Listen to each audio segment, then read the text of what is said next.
So డయాబెటీస్లో మనం 2 రకాలండి, type 1, type 2. Type 1 వచ్చేసి juvenile diabetes. చాలా మందికి చిన్న పిల్లల్లో మనం ఈ సమస్య చూస్తున్నాము.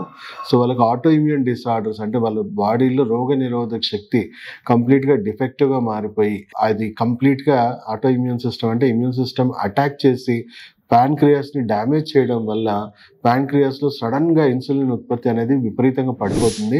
సో దానివల్ల వాళ్ళకి ఇన్సులిన్ ప్రొడక్షన్ అనేది లేకపోవడం వల్ల కంప్లీట్గా ఇన్సులిన్ మీద డిపెండ్ అవ్వాల్సిన పరిస్థితి, జీవితాంతం ఇన్సులిన్ వాళ్ళు బయట నుంచి అవుట్ సోర్సింగ్ తీసుకోవాల్సిన పరిస్థితి. సో అలాగే టైప్ 2 డయాబెటీస్ వచ్చేసి మనం ఒక 30 ఇయర్స్కి, 40 ఇయర్స్కి, 50 ఇయర్స్కి మన జీవన శైలి, మన ఆహారపు అలవాట్లు మారిపోవడం వల్ల మన బాడీలో గ్లూకోజ్ మెటబాలిజం ఇంపైర్మెంట్ అవడం వల్ల మనకి, అంటే మనం తినే ఆహార పదార్థాల్లో అతిగా గ్లూకోజ్ లెవెల్స్, మన కార్బోహైడ్రేట్స్లో కానీ, షుగర్స్ కానీ, రకరకాలుగా మన బాడీలో చక్కెర శాతం ఎక్కువైపోయి మెల్లిమెల్లిగా మన బాడీలో ఇన్సులిన్ రెసిస్టెన్స్ క్రియేట్ అయ్యి ఫ్యాటీ లివర్ లాంటి కండిషన్స్ డెవలప్ అయ్యి కొంతవరకు ప్యాన్క్రియాస్ కూడా డ్యామేజ్ అయ్యి ఇన్సులిన్ ప్రొడక్షన్ తగ్గిపోవడం వల్ల మనం బ్రేక్ డౌన్ చేసుకోవడానికి ఇన్సులిన్ టాబ్లెట్స్ ద్వారా తీసుకొని మెల్లిమెల్లిగా మనము జీవితాంతం మందులు వాడాల్సిన పరిస్థితి. సో ఫస్ట్ ఆఫ్ ఆల్ నేను చెప్పినట్టు ఇది జీవనశైలి వ్యాధే, ఇదేమీ వైరస్ బ్యాక్టీరియాతోని వచ్చిన సమస్య కాదు. సో టైప్ 1 వచ్చిన వాళ్ళకి పరిష్కారం ఏంటి? వాళ్ళ జీవితాంతం పాపం ఇన్సులిన్ తీసుకుంటారా? ఇన్సులిన్ ఎక్కడి నుంచి తయారవుతున్నాయి? టాబ్లెట్స్ ఇన్సులిన్, పంది ప్యాన్క్రియాస్లో తయారైన ఇన్సులిన్ని మనం టాబ్లెట్ రూపంలో తీసుకొని అవుట్సోర్స్ చేసుకొని ఈరోజు ఈ పూట గడపడానికి మన ఆరోగ్యాన్ని మనం జస్ట్ మెయింటైన్ చేయడానికి అది హెల్ప్ అవుతుంది. ఓకే, అది అవసరం, నిత్య అవసరమే. బట్ పరిష్కారం ఏంటి? ఎలా దీని నుంచి బయటపడాలి? ఎందుకంటే ఇలాగే మనం కొనసాగితే మన బాడీలో ఈ టాక్సిన్స్ పెరిగిపోయి హెవీగా బ్లడ్లో కూడా టాక్సిన్స్ ఎక్కువ నిల్వలు అయిపోయి రక్తనాళాలు దెబ్బతినడము, మనం హార్ట్ రక్తనాళాలు దెబ్బతినడం, ఐ సంబంధించిన అంటే మైక్రో బ్లడ్ వెజల్స్ అన్ని ఫస్ట్ స్టేజెస్లో డ్యామేజెస్ అయ్యి డయాబెటిక్ రెటినోపతి అంటే కంటికి సంబంధించిన సమస్యలు, కార్డియోమయోపతి లాంటి సమస్యలు, లేదా రీనల్ ప్రాబ్లమ్స్, కిడ్నీ సమస్యలు, కాళ్ళలో డయాబెటిక్ న్యూరోపతి కండిషన్స్, తర్వాత ఇమ్యూనిటీ బాగా తగ్గిపోయి వాళ్ళకి చిన్న చిన్న దెబ్బలు తగిలిన వాళ్ళకి ఇన్ఫెక్షన్స్ అవ్వడం కాళ్ళకి, దానివల్ల గ్యాంగ్రీన్స్ ఫామ్ అయిపోయి ఫంగల్ ఇన్ఫెక్షన్స్ వచ్చి వాళ్ళకి యాంప్యుటేషన్స్ చేయడం. సో అలా వాళ్ళ జీవితం అంతా కూడా రకరకాల కండిషన్స్తోని, క్రానిక్ కండిషన్స్తోని చనిపోతూ ఉన్నారు. సో ఇవి రాకుండా ఉండడానికి ఏం చేయాలి, ఆల్రెడీ వచ్చిన వాళ్ళు ఏం చేయాలి అనేది మనం మాట్లాడుకుందాం. సో రాకుండా ఉండడానికి ఆబ్వియస్లీ జీవనశైలిని మనం సరి చేసుకోవాలి, దాని గురించి మనం విస్తృతంగా మాట్లాడుకుందాం. సో మనం ఆహారం తినే పదార్థాలు ఏవైతే ఉన్నాయో వచ్చిన వాళ్ళకి గ్లైసెమిక్ ఇండెక్స్ చూసుకొని తినాలి. గ్లైసెమిక్ ఇండెక్స్ అంటే ఇప్పుడు చూడండి, మనం షుగర్ అంటే డయాబెటీస్ వచ్చిన వాళ్ళకి స్వీట్స్ తినకూడదు అని మనం చెప్తాం. ఎందుకు? దాంట్లో డైరెక్ట్గా హై గ్లూకోజ్ లెవెల్స్, డైరెక్ట్గా మన షుగర్ హెవీగా స్పైకింగ్ అవుతుంది, దానివల్ల షుగర్స్ అవుట్ ఆఫ్ కంట్రోల్ అయిపోతాయి అని చెప్పేసి మనం తినొద్దు అని చెప్తాం. కానీ మనం తినే కార్బోహైడ్రేట్స్లో చాలా మటుకు ఉన్న కార్బోహైడ్రేట్స్లో హై షుగర్ లెవెల్స్ ఉన్నాయి. ఆల్మోస్ట్ అవి తీయగా ఉండవు, కానీ మన షుగర్ స్పైకింగ్ మాత్రం విపరీతంగా చేస్తుంది. దాంట్లో స్పెషల్గా చెప్పాలంటే రైస్, మనం ఒక రకంగా అందరం కూడా రైస్ ఎక్కువగా మనం కన్జ్యూమ్ చేస్తూ ఉంటాం. సో రైస్ చూసుకుంటే దాంట్లో ఆల్మోస్ట్ 87 to 93 లెవెల్స్, 93% మనకి గ్లైసెమిక్ ఇండెక్స్ అనేది హైగా ఉంటుంది. సో మనము ఆల్మోస్ట్ స్వీట్స్ తినుకుంటే షుగర్ తగ్గాలి అన్న ఇది ఎలా ఉందో, సో దీనివల్ల కూడా మనకి ఎప్పటికీ తగ్గదు అని మనం గుర్తుంచుకోవాలి. సో గ్లైసెమిక్ ఇండెక్స్లో మనం చూసుకుంటే 55 బిలో ఉన్న ఆహార పదార్థాలన్నీ లో గ్లైసెమిక్ ఇండెక్స్ అంటాము. 55 to 70లో ఉన్నాయని మీడియం గ్లైసెమిక్ ఇండెక్స్, 70 to 100 ఉన్నాయని high glycemic. So high glycemic index foods list మీరు ఏం తింటున్నారో అవి గూగుల్లో కొట్టండి, ఇది దీని గ్లైసెమిక్ ఇండెక్స్ ఎంత అని మీకు తెలిసిపోతుంది. సో 70 to 100లో ఉన్న ఏవి తినకూడదు, అవాయిడ్ చేశారు, అది లిటరల్గా మీకు స్లో పాయిజనే. అలాగే 55 to 70లో ఉన్నాయన్నీ మీడియం గ్లైసెమిక్ ఇండెక్స్, మిల్లెట్స్ అలాంటివన్నీ కూడా మీడియం గ్లైసెమిక్ ఇండెక్స్లో వస్తాయి, అవి పార్షల్గా తినండి.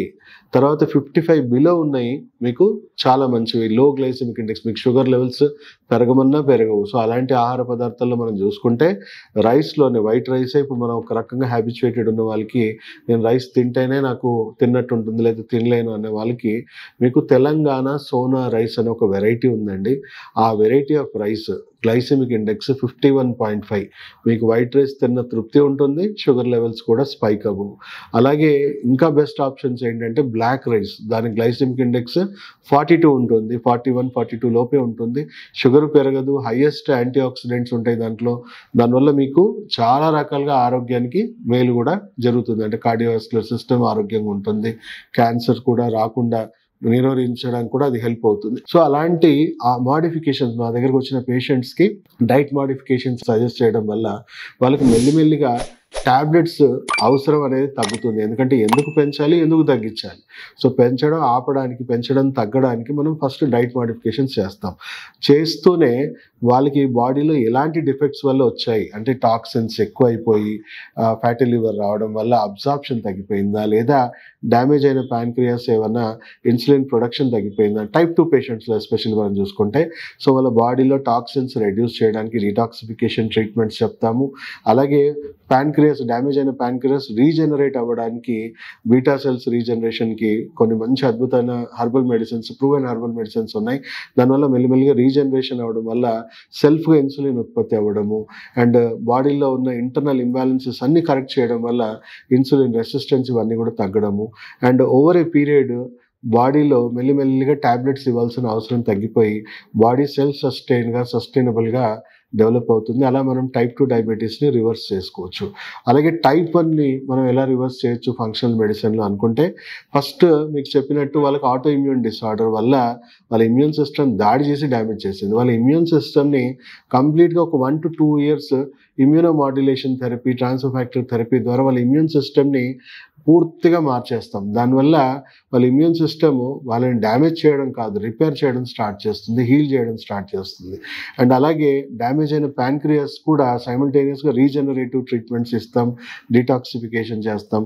అలాగే సో దానివల్ల ఈవెన్ టైప్ 1 డయాబెటీస్లో కూడా ఇన్సులిన్ ప్రొడక్షన్ అనేది వితిన్ 6 months 1 yearలో కొంతవరకు ప్రొడక్షన్ స్టార్ట్ అయ్యి వాళ్ళ ఇన్సులిన్ నుంచి ట్యాబ్లెట్స్కి రావడము, మెల్లిమెల్లిగా ఇన్సులిన్ ప్రొడక్షన్ ఇంకా పెరగడం వల్ల మెల్లిమెల్లిగా వాళ్ళకి బయట నుంచి ఇవ్వాల్సిన అవుట్ సోర్సింగ్ తగ్గడం వల్ల వాళ్ళు మెల్లిమెల్లిగా ఒక 1 to 2 yearsలో టాబ్లెట్స్ కూడా తగ్గించుకునే అవకాశం ఉంది.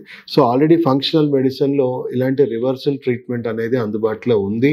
దానివల్ల మనకి ఇంకా అడిషనల్గా మనకు బెనిఫిట్స్ ఏంటంటే ఆల్రెడీ ఎగ్జిస్టింగ్ డయాబెటీస్ పేషెంట్స్కి డయాబెటీస్ సంబంధించిన ఎన్నో కాంప్లికేషన్స్ ఉంటాయి. సో మీ రోగ నిరోధక శక్తిని సరిచేయడం వల్ల మీ బాడీలో ఉన్న టాక్సిక్ ఎన్వైర్న్మెంట్ తగ్గించి మంచి హెల్దీ ఎన్వైర్న్మెంట్ మనం డెవలప్ చేయడం వల్ల మీ ఆర్గన్ సిస్టమ్స్ ఫంక్షనాలిటీని కూడా ఇంప్రూవ్ చేయడం వల్ల మీకు వచ్చిన కాంప్లికేషన్స్ కూడా మనం రివర్స్ చేయొచ్చు. దానివల్ల ఈ 4th largest డిసీజ్ మనం అవగాహన కలిగించుకొని మనము ప్రివెన్షన్ పరంగా కూడా మీకు చెప్పినట్టు డైట్ లైఫ్ స్టైల్ ఆల్రెడీ మీకు హెరిడేటరీగా ఉంది, మన పేరెంట్స్కి ఉంది అని అనుకుంటే మీరు ఇప్పటి నుంచే ప్రీ డయాబెటీస్ పరంగా డైట్ అనేది కొంచెం చూసుకొని తినాలి. అంటే గ్లైసెమిక్ ఇండెక్స్ చూసుకొని తినండి అండ్ విచ్చలవిడిగా జంక్ ఫుడ్స్ కానీ ప్రాసెస్డ్ ఫుడ్స్ కానీ వీటన్నిటికీ దూరం అవ్వండి. ఒకసారి సంప్రదించండి మమ్మల్ని. రాకుండా చేయడానికి కూడా ఫంక్షనల్ మెడిసిన్లో అద్భుతమైన ట్రీట్మెంట్ ఉంటుంది. ప్రీ డయాబెటీస్ అని చెప్పేసి పానిక్ అయిపోవాల్సిన అవసరం ఏం లేదు.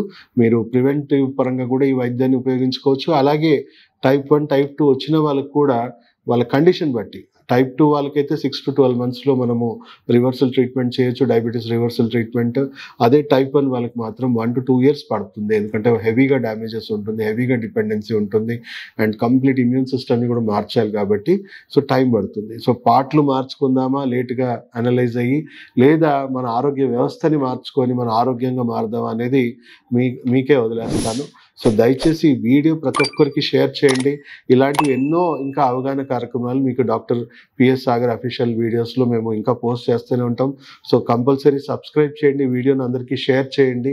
దయచేసి అందరూ కూడా ఆరోగ్యంగా ఉండాలి అనే కోరికతోనే మేము ఈ అవగాహన కార్యక్రమాలు పెడతా ఉన్నాం.